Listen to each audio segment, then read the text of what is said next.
मुंबई पुणे द्रुतगती महामार्गावरील missing link सुरू झाल्यानंतर काही प्रवासी सेल्फी आणि फोटो काढण्यासाठी वाहनं थांबवत असल्याचं समोर आलंय.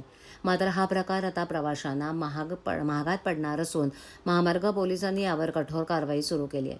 मिसिंग लिंकवर फोटो किंवा सेल्फीसाठी थांबल्यास प्रवाशांना आर्थिक दंड लागू शकतो, तसंच त्यांच्यावर गुन्हा देखील दाखल होऊ शकतो. मिसिंग लिंकवर वाहनं 100 ते 120 किलोमीटर प्रति तास वेगानं धावत असतात. अशा परिस्थितीत मध्येच फोटो काढून थांबणं हे अत्यंत धोकादायक ठरतंय. त्यामुळे पोलिसांनी अशा प्रकारांवर बंदी घालत दंडात्मक कारवाईला सुरुवात केली आहे. मिसिंग लिंक हा प्रकल्प विशेषतः घाटातील वाहतूक कोंडी कमी करण्यासाठी आणि अपघात टाळण्यासाठी उभारण्यात आला आहे.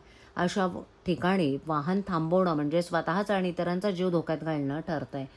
महामार्ग पोलिसांनी स्पष्ट इशारा दिलाय की यापुढे मिसिंग लिंकवर थांबून सेल्फी किंवा फोटो काढणाऱ्यांवर थेट गुन्हा दाखल केला जाईल. मिसिंग लिंक सुरू झाल्यापासून वाहतूक कोंडी आणि अपघातांमध्ये लक्षणीय घट झाल्याचा दावा यंत्रणांनी केलाय. पूर्वी दररोज 10 ते 15 अपघात किंवा कोंडीबाबत कॉल येत होते. आता मात्र एकही कॉल नियंत्रण कक्षेला आलेला नाही.